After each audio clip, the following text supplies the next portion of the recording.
Hello everybody, welcome back to the channel. After a long summer off of the 5J 1113 project, I'm finally ready to do a little bit more work on it, at least a little bit today. I've got a few spare minutes. So what I need to do is prep some new sleeves to go into that block. If you remember, we left off with the final cleaning and inspection, reconditioning of the block. That's all well and good. So here are said sleeves.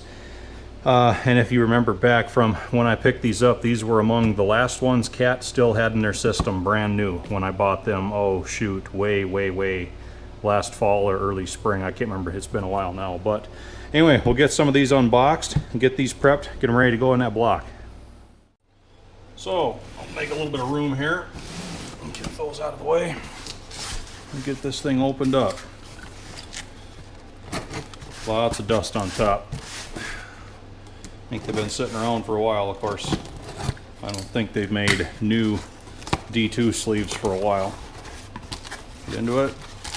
We have them wrapped pretty well in plastic. Set that off to the side.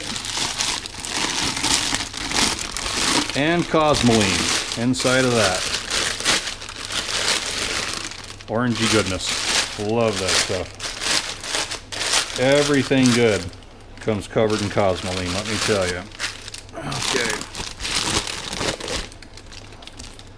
Quite a bit of it up on the top end here. Peel that off. Oh yeah. Oh yeah. Good stuff. See that? Good stuff. I don't know why they quit using this stuff. Oh my gosh, it's just awesome. So, we got to get all this stuff off of here. I got a little trick for that. And here it is, diesel fuel. And as you can tell, I've relocated to outside. Kind of a nice day, a little bit breezy, so if you get some wind interference, I apologize. But it's just kind of nice. It blows any of the fumes away, and it's one less combustible item to have in the shop to worry about. So all works out. I just take this brush, just start cleaning it up, and this diesel actually melts that Cosmoline away pretty quick. See that? You can pretty much just rub it off with your finger. I like this diesel fuel a lot better than mineral spirits, solvent.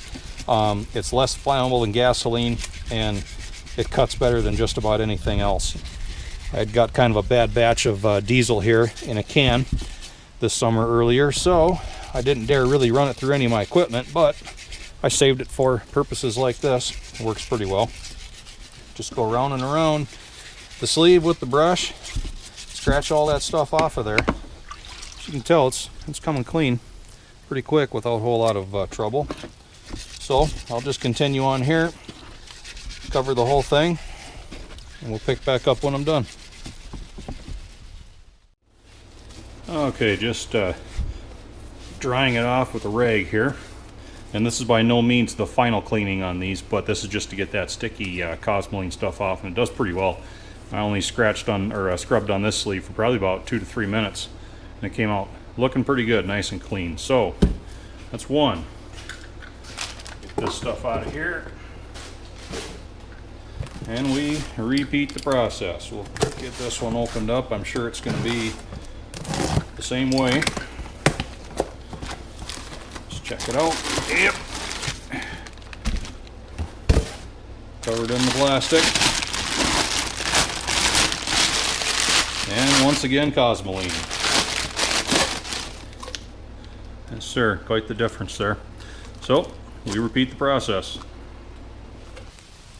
And one thing I didn't show you before, I will take a rather dull putty knife and kind of scrape what I can get out of here first. And you don't really have to worry about nicking and gouging. Just use your head, use some common sense, and a dull putty knife.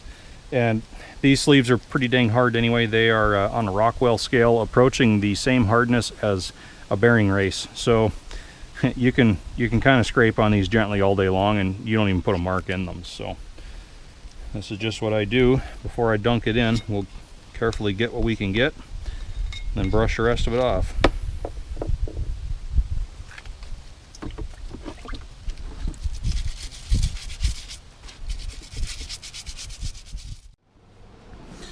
Okay, that was the last one. So there's the 4 nice and clean brand new cylinder sleeves for old 1113.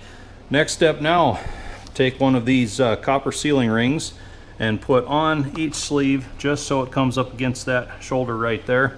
And then we'll size each one into the block, put some down pressure on it, and what we will be doing is checking the amount of protrusion from this area right here where the head gasket seals down to the block deck. There are some specs on that. We'll get into the specifics next time. I will just add that when we do that check, we're going to leave the lower rubber seals off of these. You don't want to drag those in and out any more than is necessary, and it's going to make it a lot easier to fit these and do some measurements. So that's about all we can do today for this video. Guys, I know this was a rather short installment, but it's all I got time to do today. Closer we get to fall here in winter, the more time I'll be spending in the shop and the more opportunities I'll have to work on 1113. But any progress is good progress. I'll take all that I can get. So thanks for watching, everybody, and as always, I hope to see you back again for the next installment.